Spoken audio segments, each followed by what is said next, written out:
Hello students, આપણે last લેક્ચરમાં mycorrhiza વિશે વાત કરી હતી.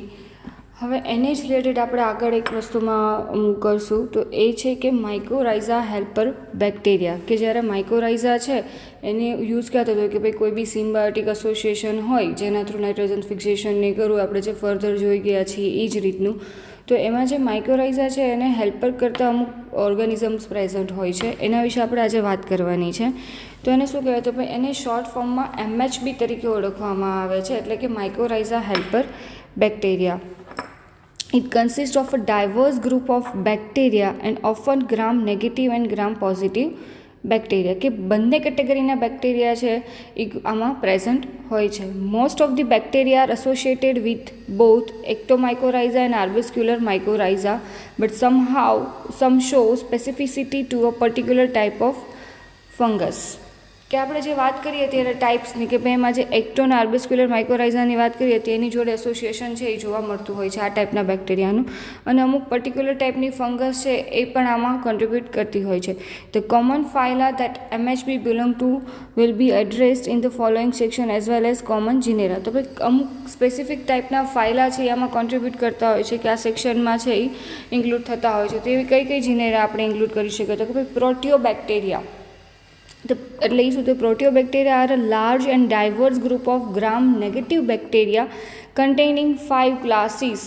The Pseudomonas is in the Gamma Proteobacter class. આપણે એનું એક સ્પેસિફિક એક્ઝામ્પલ આપે કે ભાઈ Pseudomonas છે જે પ્રોટીઓબેક્ટર ફેમિલીને ફાઇલાને બિલોંગ કરે છે, એનું એક એવી રીતનું એસોસિએશન હોય છે કે એક હેલ્પર તરીકે યુઝ થતા હોય છે. તો specific bacteria within this genus are strongly associated as being MHB in the rhizosphere of both ectomycorrhiza as well as arbuscular mycorrhiza. તો હવે એનું એક એક્ઝામ્પલ એક ભાઈ Pseudomonas fluorescens સ્પીસીસ છે એ શું છે, તો ભાઈ એને ઉપર એક એક્ઝામાઇન કરવામાં હતું, એની ઉપર એક એક્સપેરિમેન્ટ કરવામાં આવ્યું હતું. તો એને શું કીધું, ભાઈ examine in several study to understand the how they work in the benefits to the mycorrhiza and plant. કે ભાઈ એની ઉપર એવી સ્ટડી ભાઈ કઈ રીતનું હેલ્પફુલ થાય છે.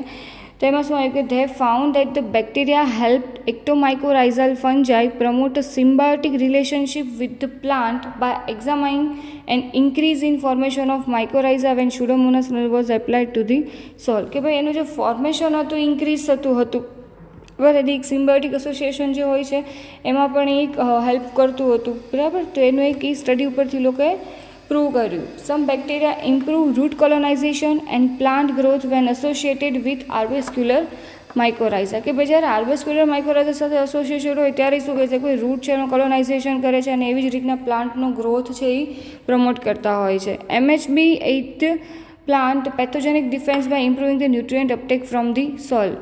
એ શું હેલ્પ કરતા હોય છે, તો કે ભાઈ ન્યુટ્રિયન્ટ જે અપટેક કરવાનું હોય સોઇલમાંથી એમાં હેલ્પ કરે છે, અને જે પેથોજેનિક સ્ટ્રેન હોય કે પેથોજેનિસિટી અમુક હોય એની અગેન્સ્ટમાં ડિફેન્સ મિકેનિઝમ ક્રિએટ કરતા હોય છે. હવે નેક્સ્ટ તમે જે કહો તો ભાઈ એક્ટિનો બેક્ટેરિયા છે એ, તો ભાઈ એ શું છે, ભાઈ ગ્રામ પોઝિટિવ બેક્ટેરિયા છે એ ક્યાં જોવા, તો કે નેચરલી સોઇલમાં જોવા મળતા હોય છે. In this phylum streptomyces is the largest genus of bacteria and are often associated with MHBs. Streptomyces have been a model organism of study in biological research on MHBs. In one study, it has been reported that the Streptomyces are responsible for increasing root colonization, plant biomass growth and mycorrhizal colonization and fungal growth. કે ભાઈ જ્યારે સ્ટ્રેપ્ટોમાઇસિસ ઉપર study કરવામાં આવી એક્ટિનો bacteria ગ્રુપમાંથી, તો એને શું હોય કે એનો ફાયદો શું થતો હતો એસોસિએશનનો, એ કઈ રીતની હેલ્પ કરતા હતા, તો કે ભાઈ એ જે રૂટ કોલોનાઇઝેશન હતું એને ઇન્ક્રીઝ કરતા હતા, પછી જે બાયોમાસ હતો ગ્રોથ વધતો એને લીધે એમાં ઇમ્પ્રુવમેન્ટ આવતી હતી, પછી માઇક્રોરાઇઝાનું કોલોનાઇઝેશન જે ઇમ્પ્રુવમેન્ટ કરતી હતી, અને જે ફંગલ ગ્રોથ છે એને પણ પ્રમોટ કરતા હતા. હવે નેક્સ્ટ તમે કઈ જઈને તો કોઈ ફર્મિક્યુટ્સ છે એ પણ એમાં ઇન્ક્લુડ થઈ શકે, તો કે ભાઈ ગ્રામ પોઝિટિવ બેક્ટેરિયા છે એ, અને many of which have a low G+C content in their DNA. આપણે તમે આગળ ભણ્યા છો કે ભાઈ G+C કન્ટેન્ટની ઓછું હોય વધુ હોય કઈ રીતનું હોય, તો આ એક એવી રીતની જીનેરા જેમાં G+C કન્ટેન્ટ છે DNAમાં ઓછું જોવા મળે છે. There are a few genera that act as MHBs, but one of the most common is Bacillus. In the presence of mycorrhiza, some species can be beneficial and are considered to be MHBs. They can form a relationship with એક્ટોમાઇકોરાઇઝા અને આર્બિસ્ક્યુલર mycorrhiza, કે એ રીતનું એક એવું relationship બનાવે છે જેનાથી છે એ beneficial હોય છે. કોના માટે? તો કે ભાઈ પ્લાન્ટ માટે. અને એની પ્લાન્ટ માટે બેનિફિશિયલ થઈને શું કરશે? તો કે પ્લાન્ટનો ગ્રોથ પ્રમોટ કરશે, અને ન્યુટ્રિયન્ટ આપશે, કે એને હોર્મોન્સ જે જોતા હશે એ પ્રોવાઈડ કરશે. Bacillus aids in the establishment and growth of mycorrhiza and help with the fixation of nitrogen in the rhizosphere.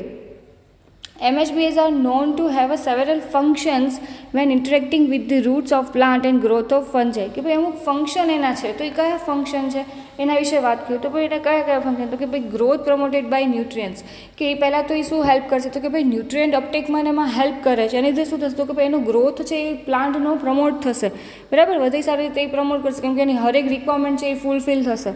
પછી પ્લાન્ટ ગ્રોથ હોર્મોન્સ છે, ભાઈ એને પણ એ શું કરશે? તો કે ભાઈ સ્ટિમ્યુલેટ કરશે, એનાથી પણ પ્લાન્ટ ગ્રોથ શું થવાનો છે? પ્રમોટ થવાનો છે. પછી એક ફંગલ ઉપર પણ એની ઇફેક્ટ થાય છે, તો શું? તો કે ભાઈ alteration of fungal genes adding in growth. તો શું કરશે? તો કે ભાઈ જે ફંગલ જીન છે એને અલ્ટરેશનમાં કરશે, એવી રીતની હેલ્પ કરશે કે એના જીન્સમાં અલ્ટરેશન કરી દેશે, અને એનાથી શું થશે? તો કે ભાઈ એનો ગ્રોથ છે એ પ્રમોટ થશે. પછી ઇન્ટરેક્શન વિથ સ્પેસિફિક ફંજાઈ, કે એવી રીતની અમુક ફંજાઈ જોડે પણ ઇન્ટરેક્શન કરતા હોય જેનાથી એને કોઈ પણ બેનિફિટ્સ મળતા હોય. હવે એમાં ડિટેલમાં ગ્રોથ પ્રમોટેડ બાય ન્યુટ્રિયન્ટ્સની આપણે વાત કરી કે ભાઈ ન્યુટ્રિયન્ટ્સ અપટેક કરે છે, એનાથી ગ્રોથ છે એ પ્રમોટ થતો હોય છે.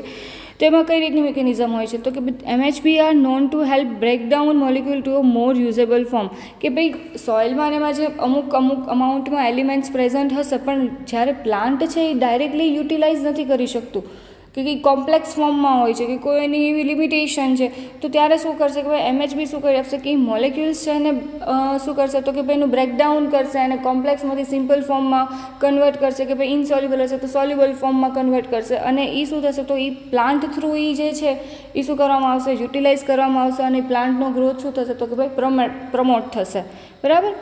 MHBs can obtain both inorganic and organic nutrients in the soil through a direct process known as a mineral weathering. જેમ વાત કરીએ એમ કે ભાઈ ઇનઓર્ગેનિક ઓર્ગેનિક બધા ન્યુટ્રિયન્ટ હશે, એને શું કરશે? ભાઈ આ પ્રોસેસ થ્રુ એ શું કરશે? ઓપ્ટેન કરશે અને પ્લાન્ટને પ્રોવાઈડ કરે છે. The process of mineral weathering release the protons and iron in to the soil. ભાઈ આ પ્રોસેસથી શું થાય છે? કોઈ અમુક પ્રોટોન્સ હોય, આયર્ન્સ હોય, શું થાય છે? તો કે સોઇલમાં રિલીઝ થતા હોય છે.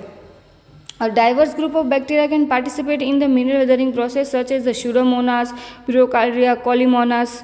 MHBs also help gather unavailable phosphorus from the surrounding soil. કે ભાઈ જે સોઇલમાં ફોસ્ફરસ હોય છે એનું પણ શું કરે છે? ગેધરિંગ કરે છે, કે જે ફોસ્ફરસ છે ઇનસોલ્યુબલ ફોર્મમાં છે તો એને સોલ્યુબલ ફોર્મમાં કન્વર્ટ કરવામાં પણ હેલ્પ કરશે, અને પ્લાન્ટને પ્રોવાઈડ કરતા હોય છે. Phosphate solubilizing rhizobacteria are the most common MHB that aids in the phosphorus uptake. ભાઈ જે રાઇઝોબેક્ટેરિયા છે એ શું કહે છે? કે જે ફોસ્ફેટ છે એને સોલ્યુબલાઇઝ કરે છે. કઈ રીતના મેં વાત કરી કે ભાઈ સોઇલમાં જે ફોસ્ફરસ હોય છે એ શું હોય છે? તો ભાઈ ઇનસોલ્યુબલ ફોર્મમાં એ પ્રેઝન્ટ હોય છે, એને રાઇઝોબેક્ટેરિયા શું કરશે? ભાઈ એને સોલ્યુબલ ફોર્મમાં એની સાયકલ થ્રુ એ કન્વર્ટ કરશે, અને સોલ્યુબલ ફોર્મ છે એ પ્લાન્ટ છે યુટિલાઇઝ કરવા માટે કેપેબલ છે, એટલે શું કરશે? એનું યુટિલાઇઝ કરશે, અને એની જે ફોસ્ફરસની જે રિક્વાયરમેન્ટ છે એ ફૂલફિલ થતી હોય છે. MHB create a pool of phosphate that the mycorrhiza then use. MHBs are able to fix nitrogen in the soil and create pool of available nitrogens. આપણે જેમ નાઇટ્રોજન ફિક્સેશનની આગળ વાત કરી હતી, તમે આ પોઈન્ટમાં એડ કરી શકો. ભાઈ નાઇટ્રોજન છે એને પણ એ કઈ રીતના અવેલેબલ કરે છે, અને એ નાઇટ્રોજનનો યુટિલાઇઝ કરીને પ્લાન્ટ કઈ રીતના પોતાનો ગ્રોથ છે એ પ્રમોટ કરતા હોય છે. એ જે સિમ્બાયોટિક એસોસિએશનની આપણે વાત કરી હતી એમાં એડ કરી શકો ભાઈ રાઇઝોબેક્ટેરિયા છે, એઝોટોબેક્ટેરિયા છે. હવે પ્લાન્ટ ગ્રોથ હોર્મોન્સ, તો કે MHBs include the growth hormone in a plant which helps the mycorrhiza interact with the lateral roots in soil. કે ભાઈ એ રીતનું ઇન્ટરેક્શન કરશે જેની લીધે શું થશે? ભાઈ કે જે ઇન્ડ્યુસ કરશે હોર્મોન્સ છે, જે પ્લાન્ટના હોર્મોન્સ છે, જેને શું કરશે? તો ભાઈ એનો પ્લાન્ટને ગ્રોથને પ્રમોટ કરવામાં હેલ્પફુલ થશે. An increase of root formation was also observed when Pseudomonas putida produced growth hormone and was inoculated with the arbuscular mycorrhiza Gigaspora rosea on a cucumber plant. કે ભાઈ એને એક એક્ઝામ્પલ આપ્યું કે ભાઈ કુકુંબર પ્લાન્ટ છે એના જે રાઇઝોપસ માઇકોરાઇઝા છે અને જે સ્યુડોમોનાસ પુટિડાની સ્પીસીસ છે એનું કઈ રીતનું ઇન્ટરેક્શન જોયું, અને ત્યાંથી શું થતું ભાઈ કે રૂટ ફોર્મેશન છે એ ઇન્ક્રીઝ જોવા મળ્યું હતું, એટલે પ્લાન્ટનો ગ્રોથ છે એ પ્રમોટ થતો હતો. હવે અધર ઇમ્પોર્ટન્સ અમુક વાત કરીએ તો ભાઈ એના બીજા શું ફાયદા છે? ભાઈ આ શું કામ એ હેલ્પ કરશે એટલે આપણને જરૂરી છે કે પ્લાન્ટના ગ્રોથ માટે જરૂરી છે. તો કે ભાઈ MHB help the mycorrhiza establish a symbiotic association in stressful environment such as those high in toxic matter. કે ભાઈ ક્યારેક એવી સ્ટ્રેસફુલ એન્વાયરમેન્ટ જનરેટ થશે કે ભાઈ જ્યાં આયન્સ છે કે ટોક્સિક મેટલ્સ છે એ બધું વધી જશે, તો ત્યારે પણ આ શું કરશે, હેલ્પ કરશે માઇક્રોરાઇઝાને સિમ્બાયોટિક એસોસિએશન ક્રિએટ કરવામાં અને એની જે રિક્વાયરમેન્ટ્સ હોય એ ફૂલફિલ કરવામાં અને પોતાને કોઈ હાર્મફુલ ઇફેક્ટ ન થાય એના માટે. MHB help to prevent the uptake of toxic metal including lead, zinc and cadmium. એ શું કરશે તો કે ભાઈ એવી જે અમુક ટોક્સિક મેટલ પ્રેઝન્ટ હશે, લેડ છે, ઝિંક છે જેવી, તો એનું એ જે અપટેક થવા માટે એ પ્રિવેન્ટ કરશે કે ભાઈ કોઈ રીતનું જે પ્લાન્ટ છે એનું અપટેક ન કરી લે જેથી એની ઉપર હાર્મફુલ ઇફેક્ટ થાય.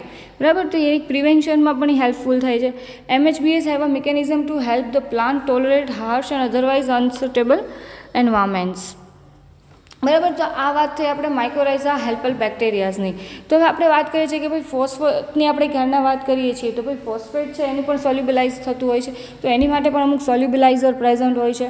હવે એ બેક્ટેરિયા હોય, ફંગલ હોય, પ્રેઝન્ટ હોય છે, તો આપણે એના વિશે વાત કરીએ તો કે ભાઈ ફોસ્ફેટ, પહેલાં તો ફોસ્ફેટ શું છે એક કી એલિમેન્ટ છે. આપણે જેમ વાત કરીએ એમ કે ભાઈ બધી જગ્યાએ પ્રેઝન્ટ હોય છે, ન્યુક્લિક એસિડ હોય કે કોઈ બીજી અધર ફોર્મમાં આપણે જરૂર હોય તો ફોસ્ફેટ છે એ કી એલિમેન્ટ છે કોઈ પ્લાન્ટના ગ્રોથ માટે. બરાબર, તો હવે જે સોઇલ છે એની અંદર ફોસ્ફેટ છે એ પ્રેઝન્ટ હોય છે, તો કયા ફોર્મમાં પ્રેઝન્ટ હોય છે? પહેલાં તો ભાઈ ઇનસોલ્યુબલ ફોર્મ, એટલે કે ભાઈ ઓર્ગેનિક અને ઇનઓર્ગેનિક બંને ફોર્મમાં પ્રેઝન્ટ હોય છે. તો ઓર્ગેનિક ફોર્મમાં ફોસ્ફેટ કઈ રીતના પ્રેઝન્ટ હોય તો કે ભાઈ ન્યુક્લિક એસિડ હોય, અમુક પ્લાન્ટ સેલ હોય, એનિમલ સેલ્સ હોય, એના રેસિડ્યુઝ હોય, એના ન્યુક્લિક એસિડ્સ હોય, એના થ્રુ એ ફોસ્ફેટ હોય છે એ પ્રેઝન્ટ હોય છે. ક્યાં તો કે સોઇલમાં. હવે ઇનઓર્ગેનિક ફોર્મમાં કઈ રીતના હોય તો કે ભાઈ કોબાલ્ટ છે, એલ્યુમિનિયમ છે, આયન છે જેવા કેટાયન હોય, પછી અમુક હાઇડ્રોક્સી છે એનાયન હોય, હાઇડ્રોક્સિલ જેવા, અમુક કેલ્શિયમ જેવા આયન્સ હોય, એમાં એના સાથેના અટેચમેન્ટમાં પણ ઇનઓર્ગેનિક ફોર્મમાં પણ સોઇલમાં પ્રેઝન્ટ હોય છે.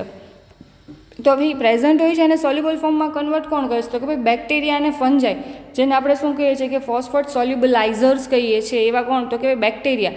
એટલે શું ફોસ્ફેટ સોલ્યુબલાઇઝિંગ બેક્ટેરિયા, અને ફંજાઈને શું કહીએ છીએ તો કે ફોસ્ફેટ સોલ્યુબલાઇઝિંગ ફંજાઈ. બરાબર, હવે એ શું કરશે કે ભાઈ ફોસ્ફેટ છે એ ફ્રી ફોર્મમાં હશે તો શું થયું તો ભાઈ તો પ્લાન્ટના રૂટ છે એને અપટેક કરી લેવાના છે, પણ જો બાઉન્ડ ફોર્મમાં હશે એટલે કે ઇનસોલ્યુબલ ફોર્મમાં હશે કે કેટાયન છે, એનાયન છે, એની જોડે બાઉન્ડ ફોર્મમાં હશે તો ભાઈ એને સોલ્યુબલ ફોર્મમાં શું કરવા પડશે, કન્વર્ટ કરવા પડશે. તો એમાં જે આ જે PSB અને PSF છે એ હેલ્પફુલ થતા હોય છે. તો હવે તમે ફોસ્ફરસ સાયકલ આ બધા લોકો ભણી ગયા છો, તો એમાં કઈ રીતનું થતું હોય છે તો કે ભાઈ જે પ્લાન્ટ છે કે ઓર્ગેનિઝમ છે એ લોકો શું કહે છે કે ભાઈ ઓર્ગેનિક ફોસ્ફેટ છે એને શું કરતા હોય છે, રિલીઝ કરતા હોય છે એન્વાયરમેન્ટમાં.